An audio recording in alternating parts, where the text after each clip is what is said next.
asalaamaaleykum téléspectateur A2I ñoo ngi leen di nuyu fii tey ci France particulièrement ci Bretagne donc on est à Rennes fi nga xam ne tey dañ fi organiser une foire de l'élevage bi nag moo fi indi le ministre de l'élevage et de la production animale bu Sénégal monsieur Ali Saleh Diop tey monsieur Ali Saleh Diop lañ am ak entretien ngir waxtaan ak ñoom non seulement mu wax ñu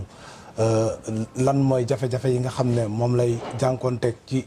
liggéeyam ci département bi muy gérer muy l'élevage mais aussi et surtout mu wax ñu lan la indi fii ci foire bi ak lan la fi jëlee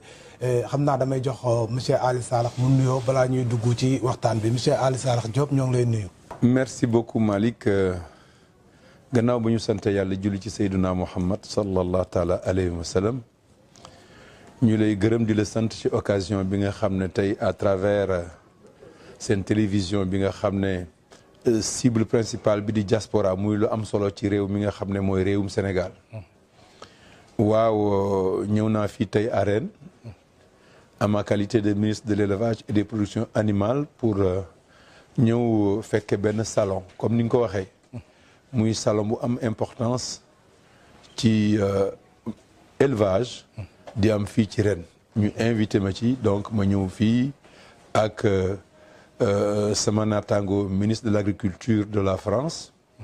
ak ay yeneen ministre yu jóge ci biir Afrique tey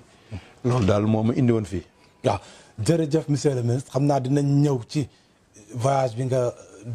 ñëw voyager fii lan nga fi indi ak lan nga fiy jëlee mais balaa boobu dama bëgg ñu taxaw tuuti ci département bi ñu la dénk muy élevage ku nekk xam na ni élevage poumon la ci développement dëkk yëpp waxuma la ak nag Sénégal. mais élevage aussi ku nekk xam na ne élevage Sénégal c'est un département qu'il faut qu'on se le dise bu bëri ay jafe-jafe ak ay problèmes bëgg naa nga wax ma tuuti biñ la joxee département bi ba léegi lan nga fekk fan nga ko fekk ak fan nga am yéene yóbbu ko fa. Malick je ne sais pas ba xam secteur bu bëri ay jafe-jafe wala ay problèmes. li ma xam daal mooy Sénégal réew la moo xam ne 17 millions d'habitants lañ. at mu jot. population boobu day yokk population boobu nag ni muy yokkee ak ni mu toll dayo bi day laaj ku ko dundal ci xeetu ñam yu bari te xeetu ñam yooyu ñu ràññee ci yàpp ak meew nga xam ne mu ngi bànqaasoo ci élevage mu mel ne dañ ñu sas ñun ñuy dundal Sénégal ci wàllu woowu alors loolu nag liggéey la laaj liggéey bu am solo ñu nekk ci réew moo xam ne càmm gi ni mu tëddee mooy li ñuy wax li ci ëpp élevage extensif maanaam jur goo xam ne da nga koy xëy topp àll bi di ko sàmm loolu nag gàllankoor la bu rëy ndax rendement yi nga xam ne moom lañ ciy séentu pour nga am ko ci système d'élevage boobu day jafe réew yi nga xam ne nag tey li ñu soxla ci ndawal ak yàpp matale nañ ko beneen xeetu élevage dañ koy def mooy stabilisation maanaam càmm la goo xam ne daal li ci ëpp wëtti bi moom du bu amet du bari du sori donc ñu nekk ci élevage boo xam ne tamit fu mel ne Sénégal nawet bi guddul ñetti weer la ba ñeent gën gaa bari muy période boo xam ne nawet boobu dana am ñax waaye bu ko weesoo jur gi dana jànkonte ak ay jafe-jafe lu ko dund loolu lépp nag boo ko xaymaa ak ni nga xam ne élevage bi noonu lay doxee président de la République le président Macky Sall ne nañ ci réfléchir joxe nag benn axe benn direction boo xam ne ci lay jëm mooy lan mooy modernisation de l'élevage ñun wax ko yeesal modernisation pour lan pour mën a augmenter productivité élevage parce que tant que élevage bi nga xam ne tey dañ koy def muy nag benn secteur économique ni nga ko waxee bu am solo demul ba àgg yenn rendement yi du mën a téye boppam li muy jur mooy Sénégal day jëggaani lu bari ci mbirum ndawal ak ci mbirum meew yeesal boobu modernisation boobu nag ñu war koo mën a matale ci ñeenti mbir bi ci njëkk mooy fexe ba jur gi am lu mu dund ndax malikat nit ak mala ñooyam waaw boo dundut boo amut loo lekk doo am kattan pour meññ waaw donc dund boobu mooy premier axe bi nga xam ne pour ñu yeesal moderniser pour am ay rendement il faut que ñu may ko gët ñaareel bi mooy wér-gu-yaramu jur gi nit ak mala tamit ñoo yem foofu nit ki bu fekkee ne wér-gu-yaram matalewul du mën a liñ koy laaj donc jur gi du ko mën ci ndawal ak ci meew beneen axe bi mooy li ñuy wax amélioration génétique xam nga boo seetee su nag yi bu nawet bi jotee nga xam ne mooy période bi nga xam ne ci li ëpp ci meew lañ koy am bon ñi ci weesu 3 litres meew par bés bariwul donc seen bindu la nag seen ménocal moo tax nga gis ñu def ay li ñuy wax amélioration génétique ba fexe am ay nag yoo xam ne ëllëg non seulement ñii dañuy yeyoo mën a am meew mu bari ñee nag yeyoo également am yàpp mu bari kooku également beneen affaire beneen ponk la beneen levier boo xam ne effectivement fokk ñu liggéey ci ñetteel bi li ñuy wax la mise en marché parce que boo defee jur gi ba pare mu mel ni manomer di am ndawal di am meew warloo ci sànni dara waaw war nga créer des conditions yoo xam ne ñooñu mën cee gis seen bopp maanaam fi ñu ko war a jaayee ak njëg yi ñu ko war a mën a jaayee ba tax activité bi ñu def ñu am loo xam ne tey dana dellu si ñoom pour ñu mën a wéyale liggéey boobu loolu nag ay nit a koy def ay nit a koy def bu ñeenti ponk yooyu ma tey ay fokk ñu am nit ñoo xam ne war nañ matale loolu moo tax gis-gis bi mooy ñu def ba nga xam ne li may faral di wax ñu am ce qu'on appelle des entrepreneurs en élevage xam nga terme entrepreneur dañ koy faral di dégg rek ci bâtiment déedéet entrepreneur la mooy ku entreprendre mooy ku am entreprise gis nga même ki nga xam ne yaa ngi ko romb muy jaay gerte caaf entreprise la yor dafay di entreprise boo xam ne rek moom la rek di jaay gerte caaf mais entreprise la donc en matière d'élevage aussi il faut que ñu am des entrepreneurs en élevage entrepreneur en élevage nag mooy ki nga xam ne daf ciy liggéey ci mbirum élevage altine ba dimanche janvier ba décembre bëggul ñoo xam ne dafa am juste ay occasion lu mel ne opération tabaski dafay di sax terme boo xam ne bëgguma ko tudd parce que boo ne opération coup de poing la dañu war boo seetloo tabaski da ngay gis benn Moussa Ndiaye mu am benn 3 millions ne tabaski jot na xaar ma dem jënd ay xaru tabaski am ci benn plus-value daal di jël plus-value boobu génne ko secteur élevage dem dellu ko feneen waaw kay loolu tant que mi ngi fi secteur élevage bi nga xam ne potentialité yi ci nekk dafa bari dafa yaatu dafa xóot tant que ñu ngi doxale loolu du mën a meññ moo tax damay liggéey pour que ñu am une masse critique maanaam lim boo xam ne bu xaw a kàttane leen nga xam ne dañuy am ay entrepreneurs yoo xam ne dañuy liggéey ci élevage pour matale li ma wax loolu jur gi am lu ñu lekk ñu mën leen a faj ñu liggéey dans la génétique daal di nag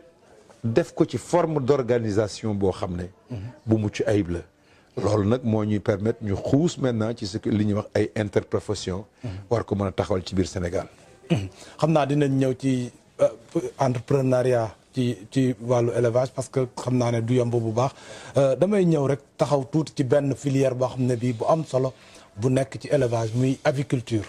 ñu gis ne aviculture ñun en tant que sénégalais de la diaspora sax beaucoup de sénégalais de la diaspora biñ ñibbee liñ njëkk a xalaat mooy investir ci aviculture ñu bëri xam naa leen ñoo xam ne ñi dem nañ investir ci aviculture ñenn ñi ñu ngi ciy génn ñeneen ñi ñu ngi daanoo ko jóg ñu gis ne monsieur le ministre jamono yi ñu nekk nii aviculture dafa xaw a am tuuti ay jafe-jafe yi bokk na ci xam naa seen li ñuy dundee sànq junj nga ko sa biir wax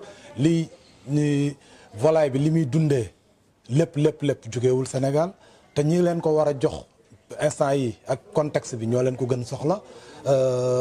yéen en tant que état nan ngeen mën a gunge ñi nga xam ne ñi ngi yëngatu ci secteur bi bañ mën a continuer di suqaliku. Malick li nga wax am na solo xanaa ñu fàttali rek. ne li jiitu 2005 dafa amoon ci àdduna bi. mi ngi fi ba léegi. li ñuy wax grippe aviaire. bi mu amee. gouvernement du Sénégal à l'époque jël benn mesure administrative pour ndar képp suñuy frontière tëj ko ne dootuñ nangu mbooleem loo xam ne njanaaw la di jóge bitim réew wala sax mboolem loo xam ne matériel la boo xam ne dañ ko jëfandikoo bitim réew ba pare ci wàllum njanaan daal di ko indi ci fii loolu nag li mu jur moo am solo tax na secteur aviculture boobu dem ci benn bond bu extraordinaire Malick ndax xam nga ba fi may waxanteeg yow tey ganaar gu ñu lekk Sénégal Sénégal la juddoo très bon Malick ndax xam nga ne nen bu ñu lekk Sénégal Sénégal effectivement lañ ko nene loolu daf lay won ne mesure bi nga xam ne jëloon nañ ko en 2005 li nga xam ne daf ko jur Malick ndax xam nga tey am nañ benn cheptel volaille boo xam ne tey toll na ci presque 80 millions de sujets Malick ndax xam nga ne tey ñi nga xam ne ñooy nekk di liggéey ci affaire aviculture at bu jot danañ investir lu toll ci 300 milliards voilà un exemple type de réussite moo xam ne sénégalais tey def na ko et dem nañ tey ba dem autosuffisant en matière en tout cas de poulet et d'œufs de consommation maintenant PAF 2020 mu am li ñuy tuddee mbas mi di Covid 19 ñëw xam nga nag gouvernement bi également souci bi njëkk moo doon naka la ñuy def pour protéger nit ñi protéger nit ñooñu moo taxoon ñu jël ay mesures yoo xam ne tëj marché yi momentanément tëj transport yi tourisme bi au plan international parce que loolu ci àddina bi yëpp la avion dematut ñëwatut loolu hôtel yi nga xam ne lu bari tamit dañ ko daan jënd ci poulet ak ci ay nen daal di tëj loolu nag moo affecté filière bi ba nga xam ne résilience bi nga xam ne moom la waroon a am pour mën a taxaw effectivement matériel ko loolu bi mu amee filière bi am quelques dérèglements bi may ñëw man en tant que ministre situation boobu laa fekk et président de la République daal di ñu instruire parce que quand même filière bi également 50 000 emplois la loolu aussi dafa am solo compte tenu vraiment indicateurs yooyu yëpp président ne ne nañu liggéey def benn plan de relance ministère de l'élevage ak interprofession yi l'ensemble des acteurs de la filière ñu liggéey ci lu toll ci ñetti weer ba produire benn plan de relance de l'aviculture ñu tuddee ko PRAVIS plan boobu ñu ngi ko tënk ci diirub ñetti at alors bu ko émission bi mayee danaa dem ci ponk yëpp mais en fait plan bi mi ngi war ñu ngi ko budget bi nga xam ne mi ngi ko war a réaliser mi ngi ko war a def tolluñ ci à peu près 55 milliards 55 milliards yi état bi daanaka moo jël 5 milliards yi secteur privé jël 50 milliards yi loolu moo lay won ne secteur privé bu am doole lu mu dugg mën na koo réussir voilà un exemple type boo xam ne état bi 5 milliards lay def secteur privé 50 ne ñun ñooy jël 50 milliards yi te mën nañ koo jël donc loolu li muy jur mooy am nañ secteur boo xam ne plus-value bi nga xam ne xaar nañ ko ci am na solo trop fi may waxante yow keroog dernier conseil des ministres le 14 juillet président de la République daf ne ministre des finances li nga xam ne état yeeyoo na ko damaa bëgg nga génne ko ci gafaka nguur gi nga jox ko en tout cas le secteur privé pour que ñun suñu part suñu contribution dans ce plan là ñu def ko loolu génne nañ ko tey ba loger ko dans une ligne au niveau effectivement de la DER et bi may jógee Dakar tey ba démb woo nañ les secteurs privés pour informer leen pour que ñu commencer à déposer les projets structurants pour relancer véritablement le secteur de l'agriculture. Ok. Monsieur le ministre jërëjëf def naa loolu leer na secteur avicole bi nag dafa soxal sénégalais de la diaspora yi am na ñoo xam ne ñii sax ñi ngi ma doon ne bi ma leen waxee ne vraiment war naa am ak yow entretien ñi ngi ne man waxal monsieur le ministre ñun par exemple en tant que sénégalais de la diaspora porte boo xam ne bii bëgg na ñibbi mais amul une idée claire ci lan la war a def lan nga koy est-ce que pare nga pour ubbil ko buntu élevage mu am lu mu def. Malick li ngay wax c'est am na solo trop xam nga le secteur de l'élevage dafa manquer financement dans la coopération maanaam ñi nga xam ne ñoom lañ ko jëflanteeg bitim réew ñu bari sawaruñ di investir en matière d'élevage dans les pays de l'Afrique en général ñaaree boo waxtaan ak ñoom dañ naan élevage dafa am impact ci environnement négatif ci mais man gëwuma loolu li ma gëm mooy c'est que élevage secteur la boo xam ne ñoom xëy na li ñu bëgg mooy que sunu pays africains yi restent et demeurent des marchés de grande consommation de leurs produits d'élevage loolu moom laa njort moo tax bi ma xalaatee loolu sama xel man ak waa ministère biñ ci waxtaanee ñu ne on va montrer l'exemple en faisant quoi on va faire en sorte que les Sénégalais le secteur privé national sénégalais def ci loxoom financement du secteur de l'élevage en général pour que ñu wone àdduna on donne l'exemple parce que dañuy wax ne bala ngay jëggaani dara fexeel yow am loo wone ba pare c'est vrai bala ngay ñaan ndimbal na nga ci def sa loxo ba pare loolu laa gëm moo tax dañu décider vers la fin du mois de novembre ñu organiser benn forum sur l'investissement dans les secteurs effectivement de l'élevage loola woon ci ay nit maanaam ay tubaab déedéet sénégalais yi nekk Sénégal am assitude sénégalais de la diaspora am assitude ñu ñëw en l'espace de 2 jours de façon pratique du ay colloque du ay wax ju bari ñu wan leen de façon pratique li nga xam ne élevage ëmb na ko te ku ci def sa situde dana am lu mu na ma jural avec ces réunions techniques ci ñaari fan ñi nga xam ne yàlla may na leen tuuti koom di ay sénégalais nekk biir sénégalais ñu jël affaire bi pour que ñu mën koo moomal suñu bopp. donc primauté bi da nga ko accordé sénégalais yi ñoom nga accordé primauté bi. ñoom laa accordé primauté xam nga lu tax. gis nga Covid bi. Malick daf ñu won lu bari. daf ñu won ne. dañu nekk ci àddina boo xam ne. talal sa bopp. d'abord. waaw bala ngay def leneen.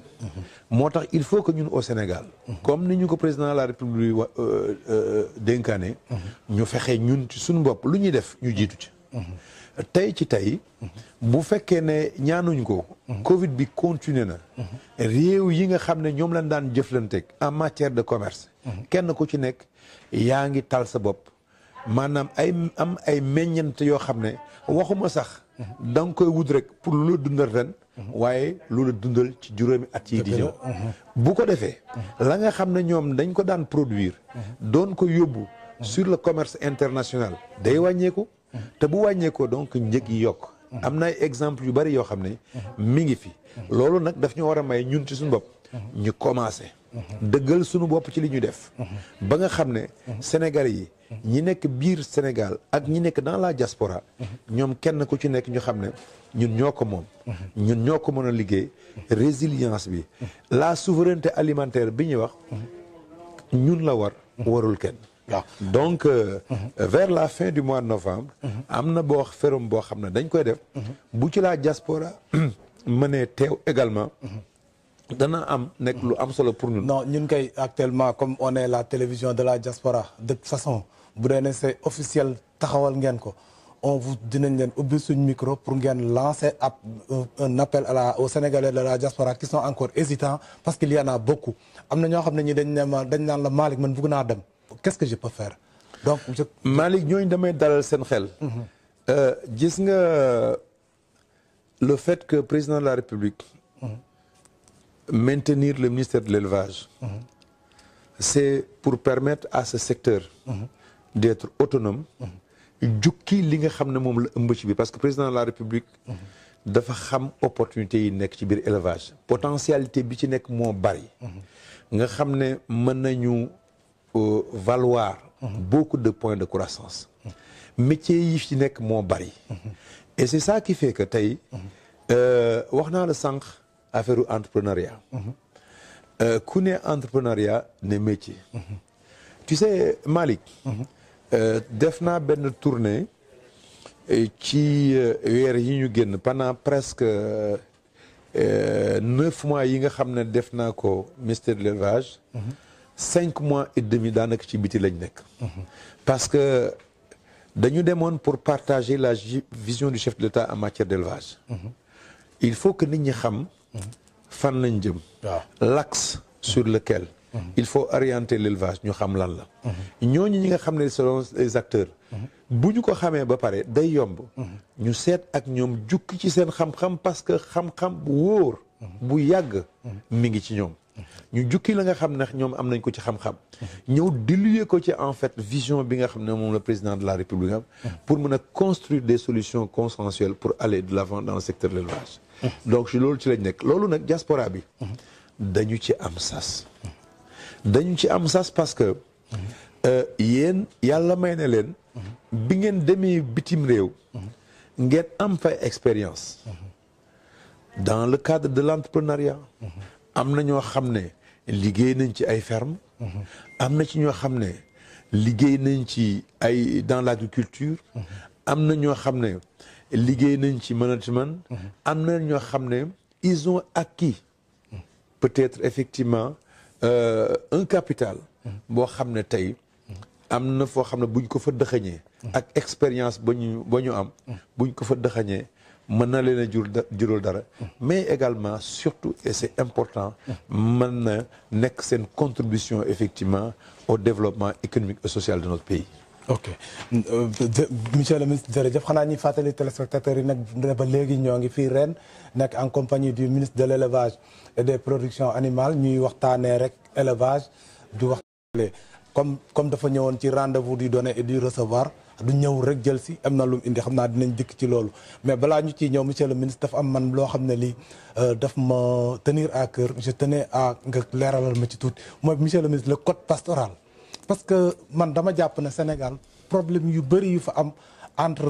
ñi ñuy woowee les agro businessman yi ak pasteur ak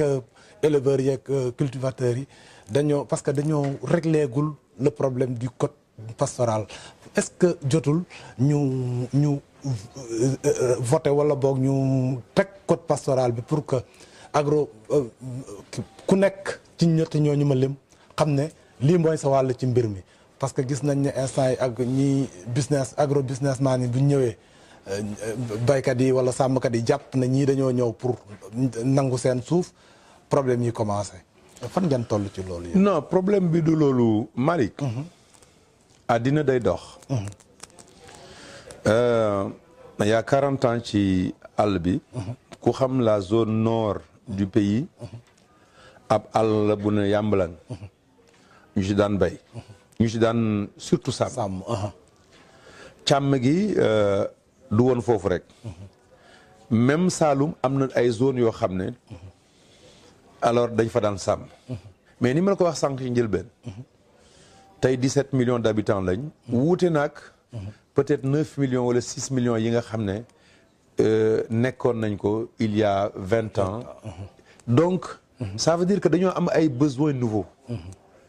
loolu nag pour satisfaire ko fokk ñu bay fokk ñu sàmm. mi ngi mel ne mbay mi donc surface yi nga xam ne moom lañ doon bay en 1970. buñ ca yemoon rek tey. kon caaf xëm. ndax li ñuy soxla ci nu ñu dundee. day manqué comme population bi augmenté na. besoin yi yokk na fokk ñu yokk. superficie yi nga xam ne dañ koy emblaver pour def ceeb pour def gerte pour def dugub et autres. loolu nag buy avancer day empiéter. ci espace pastoral bi. bien sûr parce que en fait. c'est deux dialectiques qui vont ensemble. c'est vrai. Une population qui augmente. ça génère des besoins en plus. Ouais. Pour couvrir ces besoins, il faut produire. Pour couvrir, si on reste dans l'extensif, pas dans l'intensification, on est obligé d'augmenter en fait les emblavures. loolu tax tool yi di gën a yaatu. loolu tool yi di gën a yaatu nag donc di nangu ci li nga xam ne effectivement moom lañ doon sàmmee. loolu nag dem na ba nga xam ne espace bi ni muy wàññeeku. mu jur des conflits. mais dama lay wax ne. diggante sàmm. ak baykat. seen cosaan dafa sori. dafa mel ne gerte ak dugub. ca tool ya ca àll ba lañ xamante woon. dañoo ñëw ci dëkk bi rek. kenn ku naan bëgg laa jaxase ak sa morom. mais ñoom ñaar mënuñoo tàqaliku. loolu nag tax na loi bi nga wax effectivement ñu initier ko une loi nag pour qu'elle soit pertinente maanaam ci buñ koy réaliser portée biñ ci bëgg mu mën a am il faudrait que mu nekk le produit d'une concertation inclusive bu laajee temps maanaam ay fan ay weer ay at pour ñu waxtaane ko il faut que ñu def ko option boobu la gouvernement bi jël yàlla nag def nag fii ngay may waxee nag tey concertation yooyu yëpp nag am na ba sotti na tey ci tey document bi mi ngi secrétariat général du gouvernement en réunion technique pour xool harmonisation par rapport aux lois antérieures par rapport à l'ensemble des lois qui régissent le Sénégal par rapport à l'ensemble des conventions que nous avons signées dans l'international pour assurer la cohérence de cela loolu buy pare rek ñëw conseil des ministres ñu étudier ko en conseil des ministres si c'est adopté en conseil des ministres ñu yóbbu ko effectivement à l'assemblée donc mi ngi ci phase terminale donc lii nga xam ne dañ koo liggéey tënk ko éleveurs yi ñoo ko wax agriculteurs yi ñoo ko wax ñoo ne nii lañ bëgg seen diggante ñu tënke ko loola nag moo ci amoon solo waaye bu fekkee ne c'est une loi boo xam ne da nga nekk rek entre quatre murs nga defar ko yóbbu ko mu am force de loi ci application bi ngay am jafe-jafe en fait loolu du suñu option waaw monsieur le ministre sànq wax nga ko wax nga ci tuuti wax nga ne élevage dafa bëri ay métiers man foofu laay taxaw tuuti ma jàpp ne ñun élevage bi buñ ci focusoon buñ ci dëggoon tuuti rek mën nañ régler une bonne partie du chômage au Sénégal je prends l'exemple fi ma dëkk yow nga dëkk fa muy Jolof àll ba yaatu na mais dañuy élevage ñoom benn secteur bi rek la ñuy def mooy élevage comme ni nga ko waxee sànq dem sàmm mi ñëw gaare mu jeex par exemple ki juddoo Jolof mu gis boppam ci élevage pas pour jël nag bi rek yóbbu ko fële mais ci yeneen métiers yi nga xam ne élevage généré na ko moom la xam nga dama ne la vision président de la République c'est la modernisation du secteur de l'élevage loolu dafa naa jeexal nay wax boo nee modernisation nee naa la dañ ko def ci ñetti ponk ak benn boo xam ne moo koy mottali nee naa la alimentation ci biir alimentation am na programme bu rëy a rëy boo xam ne ci culture fourragère la aju xam nga nee naa la sànq Sénégal ñetti weer ba ñeenti weer lay taw Malick ma jox la exemple Jolof googu nga xam ne fa nga dëkk Jolof tey boo fa demee comme ni ñu nekk ci nawet poti tomate yi nga xam ne 2 kilos am na ay jamono yoo xam ne bu feesee bu amee 2 fukk ci meew nga am ko donc li ma bëgg a wax foofu mooy nawet meew day bari bu noor jotee meew du am mais lan moo wuutale nawet ak noor ba nga xam ne bu nawet jotee meew am bu noor ñàkkee bu noor amee ñëwee meew du am mooy ñax mu tooy ñax mu tooy moom nga xam ne moom la nag yi war a dunde di ko lekk mooy tax ñuy am meew nawet culture fourragère bi nga xam ne nag am nañ ci programme boo xam ne bu rëy a rëy parce que ay expérience ay essais yu bari def nañ ko à l'échelle du pays tey nag dañoo choisir dans le cadre de la politique initiée par le chef de l'État ren ci budget ren bi mu defal ñu ci effectivement dotation bu rëy ñu dem culture fourragère boobu Malick dafay di moyen boo xam ne tey xale yu bari dañu leen ci bëgg initier pour ñu def ko métier xam nga bu fekkee ne da ngay am ñax mu tooy à longueur d'année 12 mois sur 12 te nga am cheptel boo xam ne at bu jot day yokk allah kulli xaal war ngaa jàpp ne am nga foo koy jaayee dama demoon Gouloum dans le département de Linguère ma gis fa benn expérience boo xam ne ku ñuy wax Isma Sarr moo koy développé foofu alors sur 2 hectares waxtaan wi li mu indi mooy sur 2 hectares am na variété boo xam ne culture fourragère boo xam ne boo ko fa defee maanaam ay bouture lay doon mën naa nekk ay bouture il suffit nga am suuf ak ñax boo ko amee bouture yooyu au bout de 4 mois mën nga ko góob te boo ko góobee 25 jours yu nekk mu jebbiwaat ba tolloon ni mu tolloon tu vois ngay continuer sur 5 ans maanaam da ngay roose rek 25 jours yi nekk. bu 25 jours nga dagg mu jebbi waat. voilà loola nag bi ñu defee le compte d'exploitation sur une année. mën na jur 15 millions de francs CFA. sur une année. sur une année. Tu vois. donc ça c'est un créneau. am na yeneen ak yeneen ak yeneen. alors loolu ñun nag lañ bëgg a jëmmal. gis nga loolu ma lay wax forum boobu. ñu war a organiser en fin novembre. on va apporter preuve à l'appui que ne ku dugal sa xaalis fii non seulement tu as un marché effectivement qui est là de façon permanente parce que tey dafay régler en même temps problème bi nga waxoon léegi maanaam jur gi nga xam ne dafa doon jógee Jolof di màng di dem wuti ñax Saloum ba tax éleveur ak agriculteur di jotee loola ñax googu ñu wuti Saloum mën nañ ko am ci àll bu mel ne effectivement à Jolof ça c'est juste un exemple ci wàllu alimentation am na yeneen ak yeneen yoo xam ne ay métiers yu nekk ci biir foofu yoo xam ne mën naa joxe également la production d'aliments de bétail xam nga tey am na ci filière aviculture am na toujours ci dund ak jur gi également dañoo am de sérieux problèmes pour complément yi nga xam ne tey mooy li ñuy wax ripaas ñu war koo jox jur gi xam nga bu nawet bu noor jotee ñax mu woowu mi nii rek munta téye jur gi pour mu am meew liñ ci soxla il faut que ñu jox ko des compléments vitaminés ripaas boobu ca la bokk ripaas boobu nag li ñu koy defaree presque 80% mboq la or mboq moom ñu koy defee dañ koy jikkaani bitim réew tu vois buñ koy jikkaani bitim réew nag gis naa ne boo tey boo duggee sa machine boo duggee ci bourse yi céréalières yi da nga gis ne tonu mboq moomu mi ngi yokk di yokk di yokk di yokk saa su nekk xam nga lu tax ñi doon defar mboq comme ñu ngi ci wàllu mbas xamuñ déwén fuñ jëm la ñuy bay dañ koy garder dañ préféré denc ko xamuñ fuñ jëm xam nga koo xam ne ëllëgam wóorul donc da ngay waajal sa bopp waaw bu ko defee nag seer ga mu seer ñu ngi koy jël malgré tout day tax aliment de bétail boobu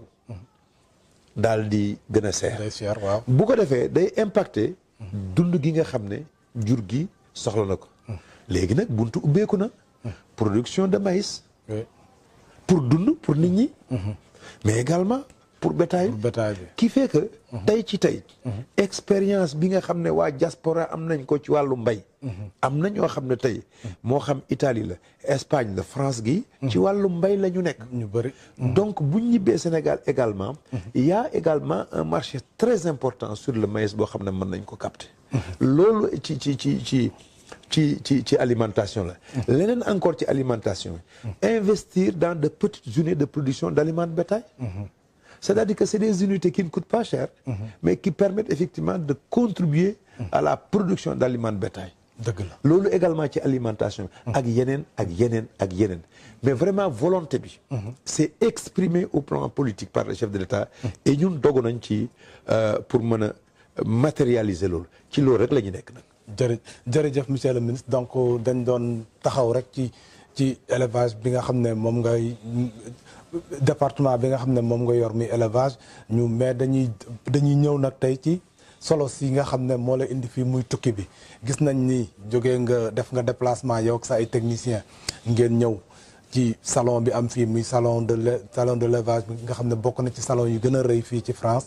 ñu gis nga ñëw indi sa ànd ak sa délégation ñu jàpp ne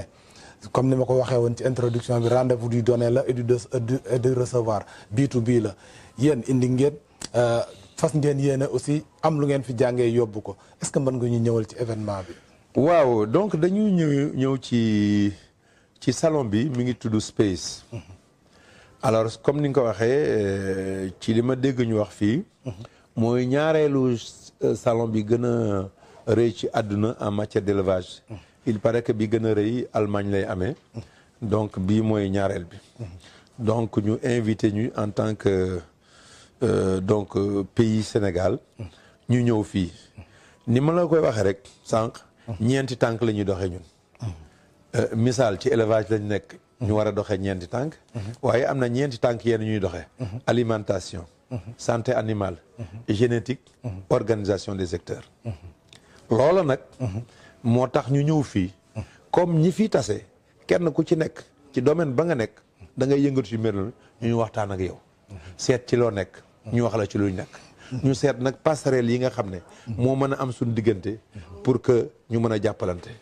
donc dans une relation boo xam na c'est du gagnant-gagnant comme ni nga ko waxee léegi dama ñëw ànd ak une délégation des techniciens du ministère de l'élevage mais et surtout avec le secteur privé sénégalais donc mënuma woon ñëw te waxuma secteur privé Sénégal kaay leen ñu dem ngeen xooli parce que en fait li ma gëm mooy que ne développement du Sénégal état rek yoru ko il faut une implication durable et poussée du secteur privé moo tax kenn ku ci nekk gàddu sa saak ñu def benn délégation boo xam ne c'est la délégation du Sénégal bi ñu ñëwee kenn ku nekk ci liggéey bi ñiy jàpp fii ñi jàpp faa donc bi ñu ñëwee tey ni ma ko waxee ittee sunu ittee ci ñeenti yoon yooyu la nag alimentation santé animale génétique organisation effectivement des filières loolu la ñu nekk tey la salon bi ubbi ñu dem am ñu jëflanteeg tasanteeg également le ministre de l'agriculture de la France ñu seet ñu revisiter un peu coopération bi nga xam ne moo am suñu diggante ñaari réew ñi en matière d'élevage kenn ku nekk wax sa mébét ñun ñu wax suñu mébét waxtaan woowu d'ailleurs bi ñu ko defee ba pare ministre de l'agriculture de la France rafet boo xam ne dafa décider dès suba mu boole ñu du personnel de son ministère ñu gën a wéyal waxtaan wi ba mën a tënk dara loo xam ne réew bu nekk dana ci gis sa bopp bu wéyee loolu également commencé nañ te santeeg ñoo xam ne ñu ngi liggéey ci wàllu alimentation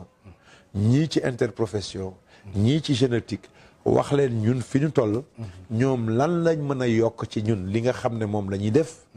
ba nga xam ne Sénégal dana ci gis boppam bu ko waree jëggaani mu jëggaani ko ci ñoom ñëw yokk li ñu bëgg mooy jëggaani bu ñu yokk waaye buggun jëggaani pour jëggaani pour mimétisme déedéet dañuy jëggaani lu ñu yokk loolu kese nag moo ñu fi indi donc ñu ngi fi nag ba suba pour mën a wéyal waxtaan yooyu daal di tënk nag li nga xam ne moo ñu fi indi ñun en tant que gouvernement mais également secteur privé bi ñoom it li nga xam ne partenariat yi nga xam ne am nañ ko fii ak seen i nattangoo yi nga xam ne tey ñu ngi fii may fàttali nag bi ñu fi ñëwee également dañ fi tasanteeg sunu mbokk waa Mali le ministre malien de l'élevage en charge de l'élevage mi ngi fii mais également une délégation de la Côte d'Ivoire ñu bokk ndey bokk baay également am waxtaan yoo xam ne seq nañ ko d'ailleurs bokk na sunu mébét ci at yi ñuy ñëw ñuy def salon bu mel nii au Sénégal en alternance au Sénégal ak en Côte d'Ivoire bokk na ci li nga xam ne tey ñu ngi koy liggéey fii seet naka lañ koy mën a defee en alternance en tout cas au Sénégal et en Côte d'Ivoire ba nga xam ne ñoom aussi dañuy ñëw seet si ñu won leen li ñu parce que li ñu ci soxla mooy xam nga éleveurs yëpp amuñu kàttan ñëw te comme ñoom la ñuy liggéeyal dañoo bëgg ñi nga xam ne ñoo nekk fi ñëw fekk si leen Sénégal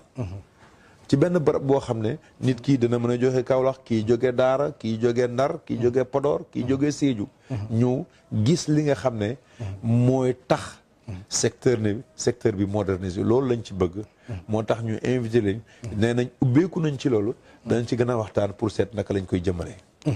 xam naa foofu sax la ñuy bëggoon naa ñu wax tuuti ci sànq junj nga ko nee nga Côte d'Ivoire mbax Mali est-ce que jotul aussi dans un cadre communautaire par exemple ñu am une harmonisation des politiques par exemple de l'élevage ngeen xool nan ngeen di aare parce que wax nga ko sànq Union européenne buñ demee ba affaire bi buñ demee ba gisatuñ li ñu xam dañuy bloquer tëj seen i buntu ne mënatuñoo yóbbu suñ dund kii ñu am problème est-ce que dans un cadre communautaire mun leen fexe yéen tamit ba am benn indépendance bi am benn autonomie bi ci wàllu dundu jur gi ci wàllu yàpp ci wàllu meew. Mali je pense que il faut que nos États soient réalistes. xam nga man du ma di koo xam ne effectivement damay dem un peu faire du populisme. tey la volonté elle est exprimée par nos États. que dañu jëm ci àdduna boo xam ne état bu ci nekk. wala sax sous-région bu ci nekk. li wolof Njaay di wax ne mbooloo mooy doole. tey dans le cadre de la CEDEAO li ngay wax nii am na domaine yu bari yoo xam ne effectivement y a des textes réglementaires yoo xam ne ñun ñoo ko bokk je donne juste benn accord bu am dans le cadre de l'UEMOA tu sais que tey fu waay mën a jóge ci àdduna munta indi médicament vétérinaire sans que benn bureau boo xam ne ñun ñoo ko bokk dans le cadre de l'UEMOA te mu nekk Ouagadougou joxalu autorisation tu vois ça c'est important xëy na nit ñi xamuñ ko waaw tey fu waay mën a jóge ci àdduna moo xam France la moo xam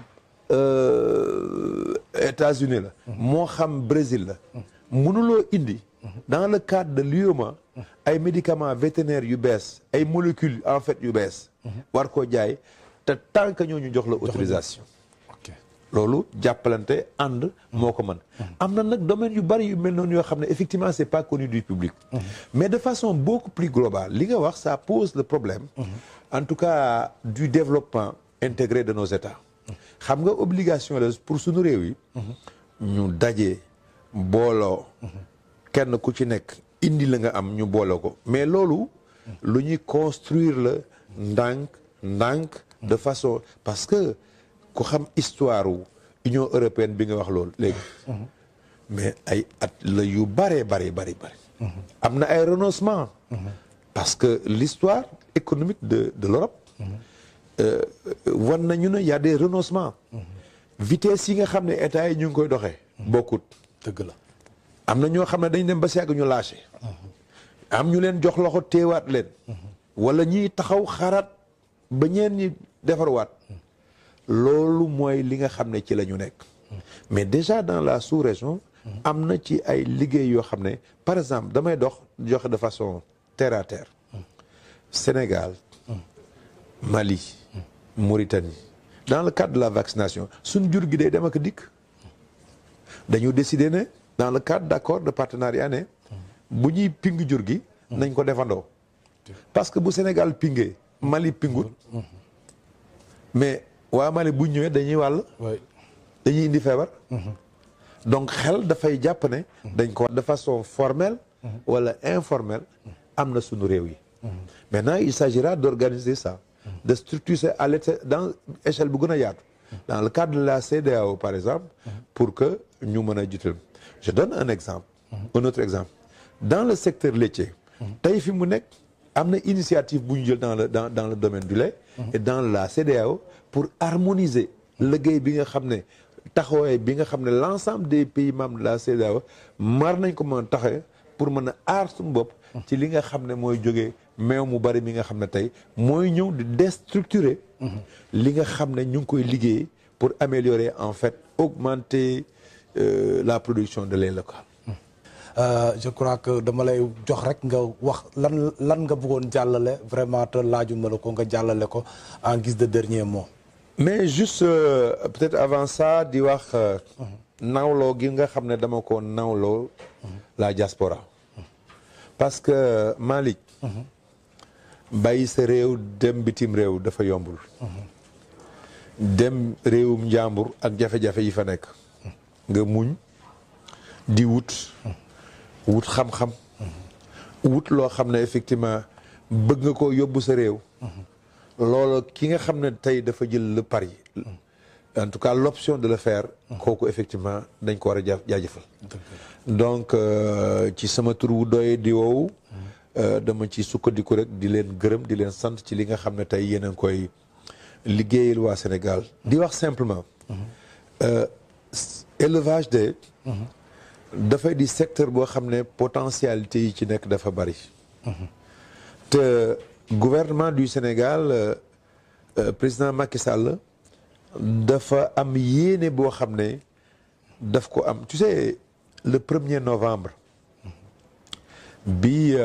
ma président Macky Sall nommé ministre de l'élevage premier conseil des ministres bi ñu tenir bi ñu paree daf ne ma yow ministre de l'élevage dama la soxla premier conseil des mais Malick xam nga bi ma ñëwee biram lan la wax daf ne ma dénk naa la lu ma bëgg dénk naa la lu ma fonk dénk naa la am lu ma am yaakaar c'est tout un message c'est dire en fait que yéene bi nga xam ne ci am na ko en matière d'élevage te it ma seetlu bi ma ñëwee ci élevage ba léegi loo xam ne secteur bi laaj na ko pour ñu doxal ko teg na ko sama loxo en matière d'élevage donc la volonté politique elle est hautement exprimée par le chef de l'État pour faire en sorte que le secteur de l'élevage soit un secteur émergent d'ailleurs c'est pas pour rien que am na ay filières tey yoo xam ne daf ko jël maanaam daf ko ñàkk pour en faire des secteurs prioritaires dans le cadre du PAP 2A loola daf ko ñàkk xam nga priorité PAP 2A li mu tekki lu fa dugg dafay di loo xam ne effectivement dañ ko ñàkk pour dara bañ koo yàq donc loolu bu nu ko aaree mu joxe direction boobu ñun rek mënuñu ko suñu loxo yi tuuti na pour tabax ko moo tax dañuy jox tàllal loxo la diaspora pour qu'ensemble ñu taxal sunum réew loolu ministère de l'élevage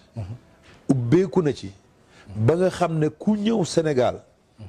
de toute façon ministère de l'élevage damay wax ne amul audience boo xam ne dañ koy formaliser ñëw leen ñu liggéey suñu réew par le canal de l'élevage maa ngi leen di gërëm di leen sant jërëjëf donc monsieur le ministre donc ñu doon dalal fii ci ren monsieur le ministre de l'élevage et des productions animales monsieur Ali Salah Diop mu ñëwoon fi en marge d'un salon muy foire boo xam ne bii mooy foire de l'élevage muy foire bu bokk ci foire yu gën a rëy yi ñuy yëngatu ci wàllu élevage di daje donc mbokk téléspectateurs yi lii moo doon waxtaan bi ñu seqoon ak monsieur le ministre ñu leen sant di leen gërëm di leen jox dig daje rek xam naa beneen yoon ak beneen invité incha allah jërë ngeen jëf. Merci.